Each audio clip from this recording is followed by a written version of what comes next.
2017 पासून मुंबईमध्ये ज्यांनी ड्रग्स विरोधात धडाकेबाज कारवाई केल्या आणि पुढच्या 3 वर्षांमध्ये मुंबईतून ड्रग्सचा नायनाट करण्यासाठी ज्यांनी अनेक महत्त्वाची ऑपरेशन्स हाताळली, त्याचबरोबर मागच्या 1.5 वर्षामध्ये ATSमध्ये DIG पदावर राहून अनेक महत्त्वाच्या प्रकरणांचा तपास केला। यामध्ये युरेनियमची केस असेल, शिवाय अँटिलिया स्फोटक प्रकरणातलं एक महत्त्वाचं प्रकरण असणाऱ्या मनसुख हिरेन मृत्यू प्रकरणाचा तपास असेल, ही सगळी प्रकरणं ज्यांनी हाताळली आणि आता मुंबई आणि महाराष्ट्रातून डेप्युटेशनचा कालावधी संपवून पुन्हा एकदा बिहारच्या भूमीमध्ये परत कमबॅक करणारे शिवदीप लांडे सर IPS आपल्यासोबत आहेत। नुकताच त्यांचा महाराष्ट्रातला डेप्युटेशनचा जो काही कालावधी होता तो 5 वर्षांचा संपलेला आहे आणि पुन्हा एकदा ते बिहारमध्ये आपल्या पदावरती रुजू होणार आहेत।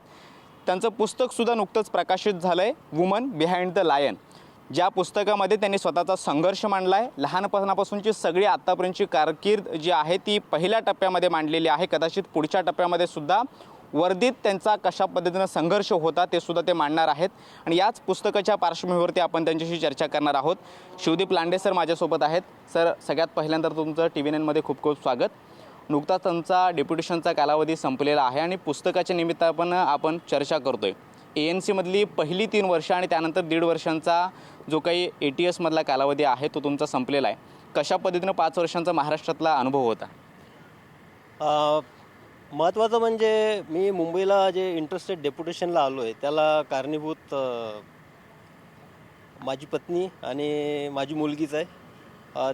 बिहारनंतर इथं त्यांनी मुंबईलाच राहण्याचा ज्यावेळेस निर्णय घेतला आहे की इथंच ते राहणार, त्यावेळेस मला एक क्रमबद्ध होतं की एक वडील म्हणून आणि एक पती म्हणून काही काळ त्यांच्यासोबत घालवायचा। आल्यानंतर इंटरेस्टेड डेप्युटेशनला आल्यानंतर माझी पोस्टिंग ANCला झालेली आहे 2017 जानेवारीला आणि नंतर माझं ATSला झालं आहे ऑक्टोबर 2020ला। तर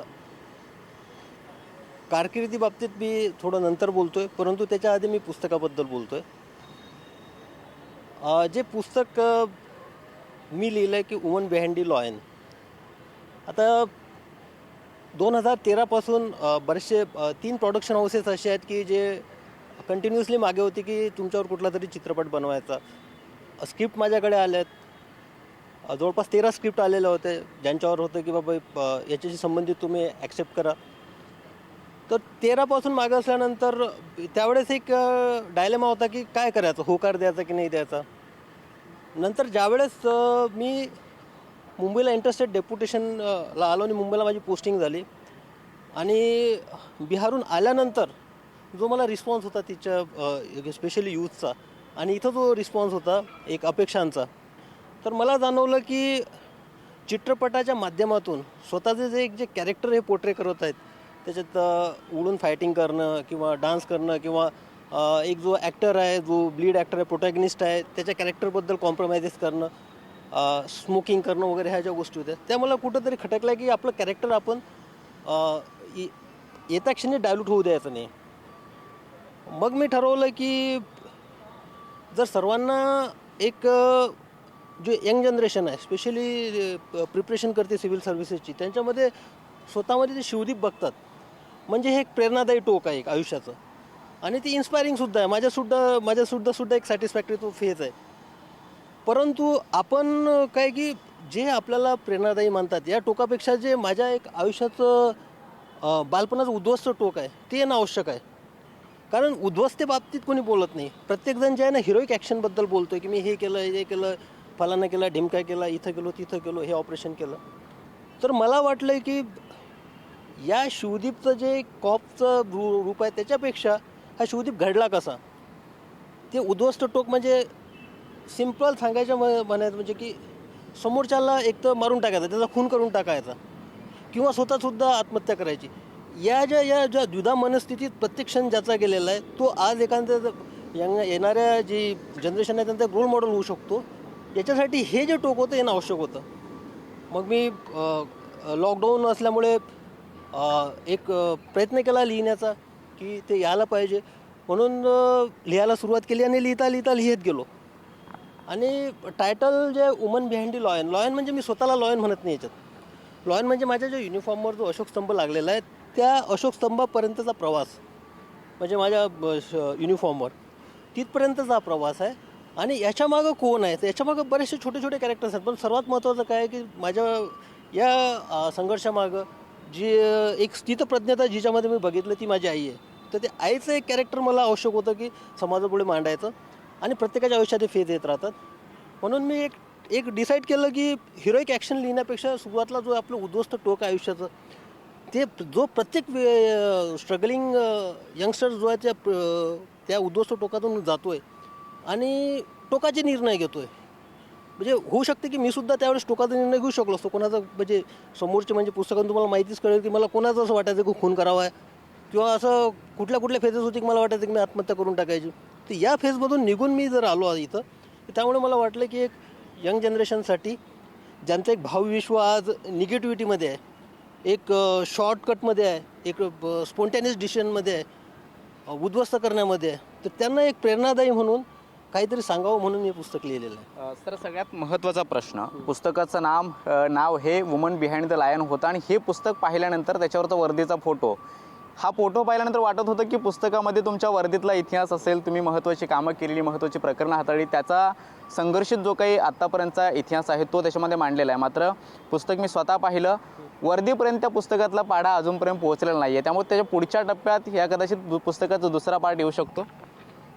मी आधी सांगितलं की मी ट्रायोलॉजी फॉर्ममध्ये येणार आहे. बेसिकली मी ज्यावेळेस बिहारमध्ये गेलो आहे, बिहारमध्ये गेल्यानंतर त्यावेळेस एक तो फेज होता 2008चा. तुम्ही फेज जस्ट इमॅजिन करा, मराठी आणि बिहारींचा. आणि मी तिथं जे एक जे त्या वातावरणातून गेलेलो होतो, एक पीक पिरियड ज्याला म्हणता येईल, त्या वातावरणातून गेल्यानंतर जर एक पहिले सुरुवातीला नकार होता, नंतर विरोध होता, नंतर जे ॲक्सेप्टन्स होतं माझं तिथं, तो एक फेज तर आहेच. नंतर पटनामधून बदली झाल्यानंतर हंगर स्ट्राईक झाल्या, नॅशनल मीडियाने घेतलं, त्यावेळेस लोकांना इथं कळलं की हा मराठी अधिकारी आहे आणि हे आहे. परंतु तो त्या सिच्युएशनमध्ये 7-8-9ची तुम्ही जस्ट त्या फेजमध्ये मराठी बिहारीमध्ये जो एक वाद होता, त्या वादमधून तिथं एक स्वतःचं अस्तित्व निर्माण करणं, एक विश्वसनीयता निर्माण करणं, हे किती कठीण होतं. तो एक फेज तर इम्पॉर्टंट आहे. परंतु त्याच्यापेक्षा इम्पॉर्टंट फेज जे शोधी बनू इच्छितात किंवा एक स्वतःचं कर्तृत्व निर्माण करून, स्वतःची ओळख निर्माण करून, स्वतःला एक वेगळ्या स्तरावर नेऊ इच्छितात, त्यांच्यासाठी आवश्यक होतं की माझा पहिला फेज हवा. पहिला फेज मी जे उद्ध्वस्त बालपणाचं टोक आहे त्याबद्दल लिहिलेलं आहे. दुसरा फेजमध्ये मी स्पेशली IPS होईपर्यंतचा प्रवास असणार आहे. आणि तिसरा जो असणार आहे, जो मला बिहारमध्ये तिथे काही परिस्थितीला सामोरं जावं लागलं आहे, ज्यामधून मी एक स्वतःची ओळख निर्माण केली, त्याचा पार्ट असणार आहे. जन्म महाराष्ट्राच्या मातीतला, बिहार केडरमधून IPS आणि पहिलीच पोस्टिंग तिकडे महाराष्ट्राच्या बाहेर, तिथली केलेली कामं आणि त्यानंतर पुन्हा महाराष्ट्राच्या मातीत 5 वर्ष काम करण्याची संधी, या संधीकडे कशा पद्धतीने पाहत होतात? कारण 5 वर्षांचा कालावधी संपलेला आहे. महाराष्ट्राच्या मातीत मुंबईमध्ये काम करून कशा पद्धतीनं आनंद वाटला, काम करण्याचा कशा पद्धतीचा अनुभव होता? नाही, ॲक्च्युली आता मी बिहारला जाणार आहे, जॉईन करणार आहे. तर माझी जी बायको आहे ती मला काय म्हणत असते, तुम्ही पार्किंगमध्ये जे गाडी लावतात ना, जी पार्किंगमध्ये डम्पिंग कार असते ती लावतात, त्याच्यासारखं तुमचं कर्तृत्व आहे. म्हणजे ती कार अशी पार्किंगमध्ये लावलेली असते, जोपर्यंत त्याला कोणी ढकलत नाही, म्हणजे जोपर्यंत जबाबदारी तुमच्यावर टाकत नाही, तोपर्यंत तुम्हाला कोणीच वापर करून घेणार नाही. कारण की माझं जे नेचर आहे ते होऊ शकते की एक प्रामाणिकतेने काम करण्याचं, एक सेल्फलेसली काम करण्याचं आणि पूर्ण सत्यानुसार काम करण्याचं असल्यामुळे माझी जी पोस्टिंग असते ती अशी पार्किंग लॉटसारखीच असते. तर 2017मध्ये जी माझी पहिली पोस्टिंग झाली अँटी नार्कोटिक सेलला, तर तुम्ही त्यावेळेस बघा, त्यावेळेस बेबी पाटणकर केस झालेली होती आणि आमचे 7 अधिकारी त्यावेळेस जेलमध्ये गेलेले होते. आणि त्यावेळेस अँटी नार्कोटिक सेलला कोणी काम करण्याची इच्छा नव्हती. एकदम इनफॅक्ट जी एक ग्वाळी बंदरला रेड झाली होती, क्राईम ब्रँचने जी रेड केली होती क्राईम ब्रँचला, आणि तिथं त्यांनी 2 फॉरेन नॅशनल जे नायजेरियन होते त्यांना त्यांनी अरेस्ट केलेली होती. तर त्यावेळेस पूर्ण क्राईम ब्रँच तिथं उतरवली होती आणि ANCचा एकसुद्धा अधिकारी नव्हता. विषय ड्रग्सचा, पूर्ण क्राईम ब्रँच तिथं उतरते आणि ANCचा एकसुद्धा तिथं कर्मचारी नाही किंवा अधिकारी नाही. तर मी ज्यावेळेस तिथं 17ला चार्ज हाती घेतला, तर मला हे कुठंतरी खटकलं की नाही, ही विश्वसनीयता आपल्याला पुन्हा निर्माण करावी लागेल, लोकांना विश्वास द्यावा लागेल.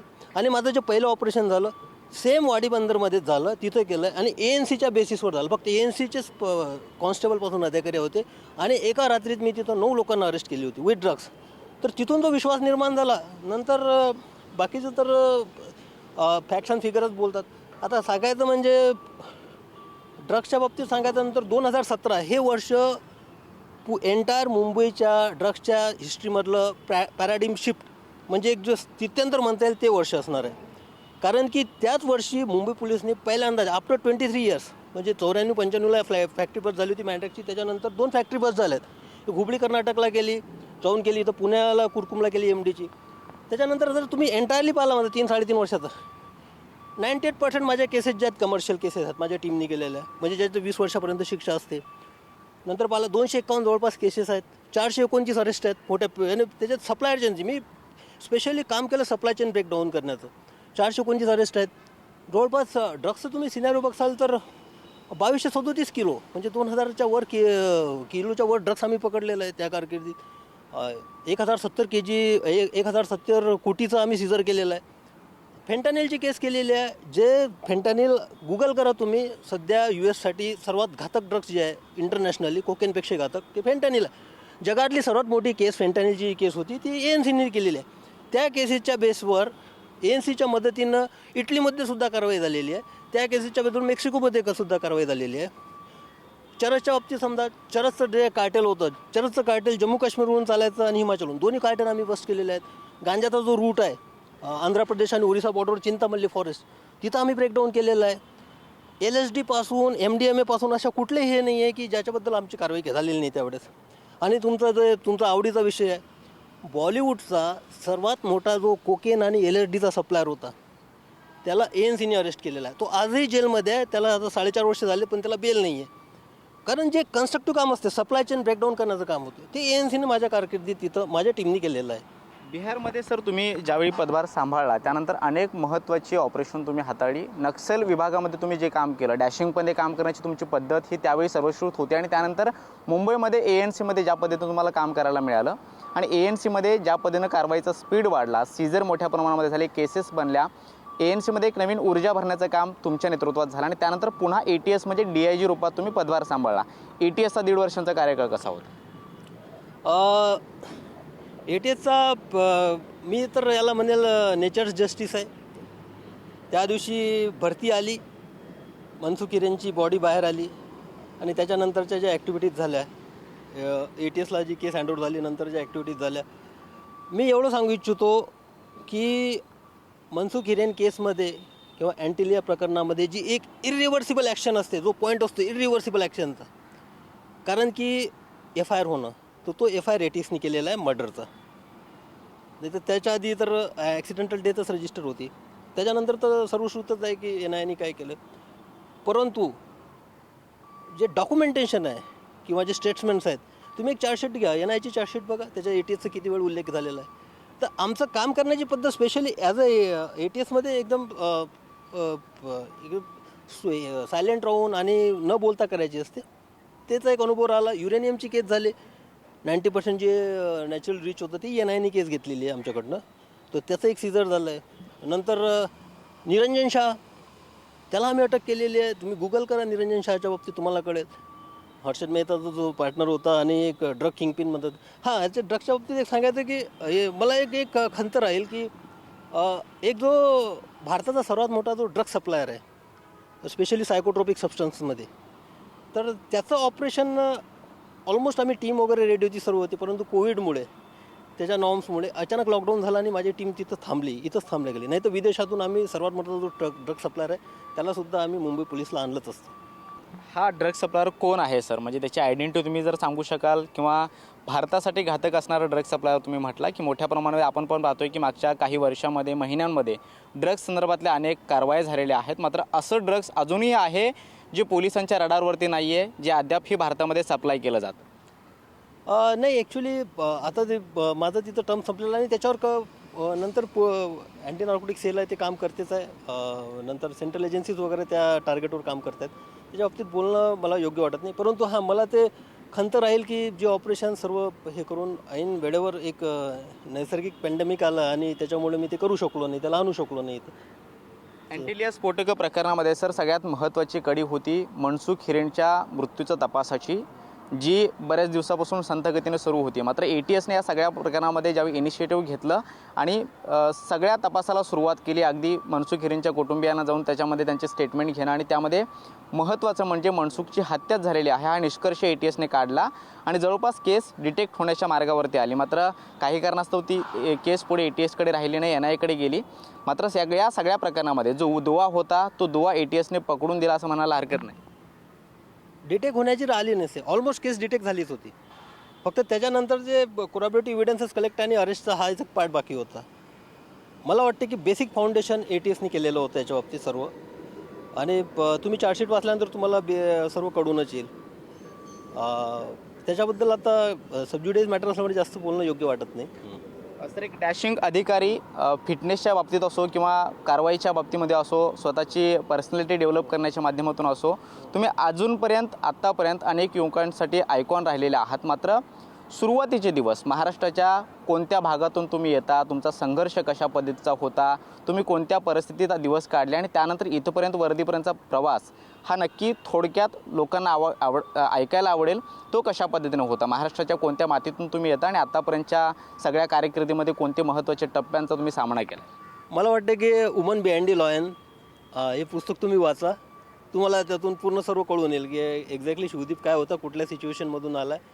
कारण कसं असते की ज्यावेळेस मी याला आत्मचरित्र म्हणणार नाही, कारण की ज्यावेळेस तुम्ही आत्मचरित्र किंवा ह्या गोष्टी लिहायला लागताना त्याला ग्लोरिफाय करायला लागतं कुठल्या याला. तर मी एक प्रयत्न केला आहे की वास्तववादी ठेवण्याचा, पूर्ण वास्तव जसं आहे एक्झॅक्टली. इवन मराठीमध्ये जे डायलेक्ट वराडी आहे, संभाषण त्याच्यात वराडीमधलेच आहे. तर 100% प्युअर, 100% एकदम ट्रूथशी निगडीत असलेलं 100% त्याच्यात, म्हणजे एक शब्द किंवा एक लाईनसुद्धा अशी मनाने अशी फिक्शनल ज्याला म्हणतात ती टाकलेली नाही आहे. तर ते वाचल्यानंतर तुम्हाला एक आवाका येऊन जाईल की बाबा माझं आयुष्य कसं गेलेलं होतं आणि कसं मी त्याच्यातून आलेलो. महाराष्ट्रातला 5 वर्षांचा कार्यकाळ तुमचा संपलेला आहे. लवकरच तुम्ही बिहारमध्ये DIG रूपात पुन्हा एकदा पदभार स्वीकारताय.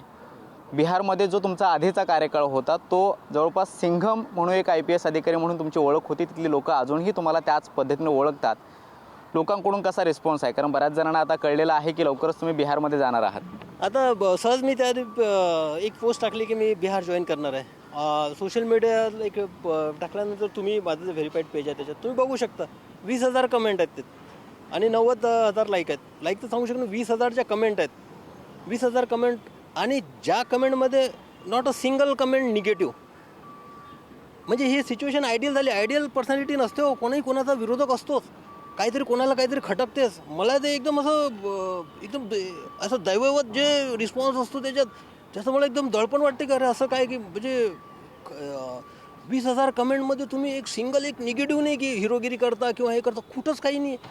तर तू पाहिल्यानंतर तर आणखी असं वाटते की नाही आता जर त्यांनी या स्टेजला केलं तर जबाबदारी जास्त मोठी आहे. गेल्यानंतर आपल्या चारित्र्याशी निगडीत राहून आपल्याला ती जबाबदारी पार पाडावी लागणार आहे. आणि प्रेम भरभरून दिलं आहे, त्यातून तुम्हाला रिस्पॉन्स कळलाच असेल. एक वेळ तुम्ही जर त्याच्या कमेंट्स जरी वाचल्यात, सिम्पल एक कमेंट तुम्ही बघा, एकाने कोणी तरी फोटो टाकला आहे त्याच्या आईवडिलांसोबत तो फोटो ठेवतो आणि तो फोटो माझा जवळपास 10 वर्ष आधीचा, 12 वर्ष आधीचा फोटो तो तर पर्समध्ये ठेवतो आहे आणि तो टाकतो आहे कमेंटमध्ये. त्याच्यामुळे ते त्यांची विश्वसनीयता एक कळते. त्यामुळे काय जबाबदारीचं भान अजून वाढते. गेल्यानंतर कळेल आता जबाबदारी जे मिळेल तिथं. जो कारवाईचा धडाका तुम्ही सुरुवातीला बिहारमध्ये लावलेला होता किंवा ज्या डॅशिंग पद्धतीने तुम्ही काम केलेलं होतं, पुन्हा एकदा शिवदीप यांच्या रूपामध्ये बिहारला एक चांगला अधिकारी आणि उत्तम कारवाई करणारा किंवा धडाकेबाज कारवाई करणारा पुन्हा एकदा त्याच रूपामध्ये बिहारवासियांना पाहायला मिळणार आहे का? मला एवढं माहिती आहे की मी युनिफॉर्म ज्यावेळेस घातलं, मी सर्व्हिसमध्ये आलेलो, मी सेवा देण्यासाठी आलेलो आणि सेवा मी निस्वार्थपणे देण्याचा प्रयत्न करतो. तर हे जे रोल मॉडेल किंवा हिरो किंवा सिंगम आणि दबंग ह्या गोष्टी मला हे गौण वाटतात. जोपर्यंत मी निस्वार्थपणे सेवा देऊ शकतो आणि लोकांना माझ्या सेवेचा फायदा होतो तोपर्यंत मला वाटते की मी या सेवेबाबतीत समाधानी आहे. आणि नेमकं हेच निस्वार्थ सेवा मी तिथे गेल्यानंतरही देणारच आहे. आता जबाबदारी तिथं कुठं मिळते याच्यावर डिपेंड आहेत. बऱ्याचशा गोष्टी जबाबदारीवर डिपेंड्स असतात. सगळ्यात महत्त्वाचं सर, तुमचा फिटनेस हा तरुणांसाठी आकर्षक असतो नेहमी. तुमच्या फिटनेसची चर्चासुद्धा असते. फिटनेस मेंटेन ठेवण्यासाठी तुम्ही नक्की काय करता? कारण लोकांना पाहायला आवडतं किंवा बघायला आवडतं तुमची बोलण्याची पद्धत, तुम्ही काम करण्याची पद्धत आणि सगळ्यात महत्त्वाचा तुमचा फिटनेस जो तुम्ही मेंटेन ठेवलेला आहे तो सुद्धा लोकांना आकर्षक वाटतो. अरे बाबा 0.4 सेकंडमध्ये गोळी तुमच्या बाजूनी जाते. ज्यावेळेस तुम्ही ऑपरेशन्समध्ये काम करता, स्पेशली नक्षल ऑपरेशन्समध्ये ज्यावेळेस करता, तुम्हाला तिथं रिटेक वगैरे नसतो. असे जे आलं की बाबा त्याला एडिट करा किंवा रिटेक करा, तिथं डायरेक्ट म्हणजे बस तिथंच आहे. तर त्यासाठी ॲक्च्युली हे दाखवण्यासाठी फिटनेस नाही आहे. ही जी एक तुम्ही ज्यावेळेस कुठल्याही फोर्सला लीड करता त्यावेळेस तुम्हाला लीड करताना त्यांच्यावरच फिटनेस ठेवावं लागेल. फॉर एक्झाम्पल मी ज्यावेळेस जॉईन केलं होतं 18 डिस्ट्रिक्टमध्ये नक्षलवाद होता तिथं. आज साधारणतः 3 ते 4 डिस्ट्रिक्ट पुरतं सीमित आहे. तर त्याच्यामध्ये सर्वांचं योगदान आहेच, पण योगदान म्हणजे जी लिडरशिप देतात त्यांचंही योगदान आहे ना, की स्वतः लीड फ्रॉम फ्रंट आहे. तर तुम्हाला फिट पाहिल्यानंतरच तुमचा कॉन्स्टेबल धावणार आहे ना तुमच्यासोबत. तुम्ही ज्यावेळेस एक ऑफेन्सिव्हली एक स्ट्रॅटेजीनुसार एखादं ऑपरेशन लॉन्च करणार आणि पुढे पुढे असणार, त्यावेळेसच त्यांचं मनोबल वाढणार ते देणार ना. तर हे असं नाही की कोणाला दाखवण्यासाठी किंवा ही ॲक्च्युली एका फील्डच्या ऑफिसरची ही नेसेसिटी आहे. ही म्हणजे मी कोणाला इम्प्रेस करण्यासाठी किंवा दाखवण्यासाठी याच्यासाठी नाही आहे. जर मी स्थूल होऊन बसलो आणि मीच माझ्या मसल मेमरीतून फायरिंगचे जे रिफ्लेक्सेस असतात ते गेल्यानंतर मी ऑपरेशन कसं करू शकणार. आणि माझं हे मानणं आहे, ENCमध्ये तुम्ही इच्छे कुठल्याही अधिकाऱ्याला विचारा, प्रत्येक ऑपरेशनमध्ये मी असायचोच आणि लीड करायचो. आणि ऑपरेशनमध्ये फक्त एक ॲडमिनिस्ट्रेटिव्ह एक डायरेक्शन असते. बाकी कॉन्स्टेबलपासून DCP म्हणा, DIG म्हणा, कोणी असो, ते एकाच लेवलवर असतात. तर ही भावना येण्यासाठी आणि ती भावना फक्त तिच्या बॉडी लँग्वेजमधून येऊ शकते ज्यावेळेस तुम्ही फील्डला असता. मला वाटते की ही बॉडी लँग्वेज फार महत्त्वाची आहे पोलीसच्या ऑपरेशनल फील्डमध्ये. तर त्यामुळे म्हणजे मी ठरवलंही की नाही आता काही करायचं नाही. मग मी जर असं ठरवलं काही करायचं नाही, मग मी फील्डवर काही करू शकणार नाही. मला जे रिस्की ऑपरेशन्स आहेत त्यामुळे मला फॉलो करतील नाही. तर ही गरज आहे, युनिफॉर्मची गरज आहे. त्यामुळे मी फिट ठेवतो. सोशल मीडियाच्या सर ॲक्टिव्हिटी तुमच्या पाहिल्या तर लोकांना हेही माहीत आहे की तुम्ही एक उत्तम बाबा म्हणून सुद्धा तुमच्या मुलीसाठी खूप जवळचे आहात. तुमच्या बऱ्याचशा पोस्ट ह्या लोकांमध्ये चर्चेच्या असतात. फॅमिलीशी कशा पद्धतीची अटॅचमेंट आहे? कारण आता तुम्ही बिहारला जाणार आहात, कदाचित फॅमिलीसोबत सुरुवातीला जायला मिळेल नाही मिळेल हे तुम्हीच सांगू शकता. नाही, महत्त्वाचं याच्यात आहे की मी तर लग्न करायचं ठरवलंच नव्हतं. ऑनरेबल DY पाटील गव्हर्नर साहेब तिथं आले, गव्हर्नर बनून त्यांनी फोर्सफुली मला ॲज अ ADC म्हणून घेतले. त्यांचे दौरे इथं महाराष्ट्रात आले. माझ्या लग्नाचं क्रेडिट DY पाटील साहेबांनाच आहे. प्रत्येक वेळेस येऊन मुलगी बघा मुलगी बघा मुलगी बघा, कुठंतरी एक मेळ आला आणि मी लग्न केलं. लग्नाच्या वेळेस माझे 2च प्रश्न होते की माझं त्यावेळेस सेविंग होतं 32,700 रुपीज, म्हणजे 9 वर्ष क्लास 1च्या सर्व्हिसमध्ये असताना 32,700 रुपये माझ्या अकाउंटमध्ये होते. आणि मी तिला विचारलं की तू बिहारला येशील का? तर ती म्हणाली हो मी बिहारला येईल. आणि स्वतः डॉक्टर असल्यामुळे मलाही वाटलं की आपल्यावर दबाव नसणार, स्वतः ते करेल. बिहारला आल्यानंतर मिसेस प्रेग्नंट झाली आणि प्रेग्नंट झाल्यानंतर मिसेस मुंबईला आले. मुंबईला आल्यानंतर तिचं जे फील्ड आहे डॉक्टरचं, गायनेकोलॉजिस्ट, इज अ गायनेकोलॉजिस्ट. तर मग त्याच्यामुळे कुठंतरी असं वाटलं की नाही आता त्यांना थोडं प्राधान्य द्यायला पाहिजे. आणि इंटरेस्टेड डेप्युटेशनवर मी आलो आणि एक वडिलांचं कर्तव्य म्हणून आता मी 5 वर्ष दोन्ही गोष्टी सांभाळत आहे. आता याच्या पुढचं मला सांगता येणार नाही की पुढे काय होणार. सगळ्यात शेवटचा प्रश्न सर, लवकरच तुम्ही बिहारमध्ये चार्ज घेत आहे. पहिलं पुस्तक लोकांना वाचायला आवडतं आहे, कशा पद्धतीने त्या पुस्तकाचा रिस्पॉन्स आहे आणि त्याच्या पुढच्या टप्प्यात लोकांना ते कधीपर्यंत वाचायला मिळेल, लोकांसाठी ते कधीपर्यंत अवेलेबल होईल? पुढचा टप्पा तुमच्या वर्दीपर्यंतचा संघर्ष आणि त्यानंतरची सगळी कारकीर्द जी इतक्या वर्षांची आहे IPSच्या रूपामध्ये, तो टप्पा लोकांसाठी कधीपर्यंत उपलब्ध होणार? मला वाटते की लवकरच होईल. माझा 29 ऑगस्टला जन्मदिवस असतो. तो मोस्ट प्रॉबल येणाऱ्या 29 ऑगस्टपर्यंत माझे जे ट्रायोलॉजी कंप्लीट होईल. मला याची खात्री आहे. आता सर्कमस्टन्सेस कसे येतात काय येतात ते आता प्लॅनिंग तर आहे. 19 ऑगस्टपर्यंत माझी ट्रायोलॉजी कंप्लीट होईल, म्हणजे तिन्ही पुस्तकं माझी येतील. तुमच्या बिहारच्या कारकिर्दीसाठी खूप खूप शुभेच्छा सर. तर हे होते IPS अधिकारी शिवदीप लांडे, ज्यांनी महाराष्ट्राच्या मुंबई पोलिसांच्या अंमली पदार्थ विरोधी पथकामध्ये पोलीस उपायुक्त म्हणून जवळपास 3.5 वर्षांचा कार्यकाळ सांभाळला. त्याचबरोबर ATS महाराष्ट्रामध्ये DIG रूपामध्ये त्यांनी जवळपास 1.5 वर्ष काम केलं आणि 5 वर्षांचा डेप्युटेशनचा कालावधी संपवून ते पुन्हा एकदा बिहार कॅडर म्हणजे बिहारमध्ये कर्तव्यासाठी जात आहेत. मात्र महाराष्ट्राच्या मातीत त्यांनी 5 वर्ष महाराष्ट्रवासियांसाठी सेवा दिली आणि पुढच्या काळातसुद्धा याच मेहनतीनं याच आत्मीयतेनं जनतेसाठी काम करू अशा पद्धतीची जी काही त्यांनी इच्छा आहे ती बोलून दाखवलेली आहे. त्यामुळे येत्या काळात नक्कीच बिहारवासियांची सुद्धा तितक्याच आत्मीयतेने ते काम करतील असं सुद्धा त्यांनी म्हटलेलं आहे. त्यामुळे त्यांच्या पुढच्या कारकिर्दीसाठी ती सुद्धा तितक्याच शुभेच्छा. व्हिडिओ जर्नलिस्ट अरविंद सोबत कृष्णा सोनारवाडकर, TV9 मराठी, मुंबई.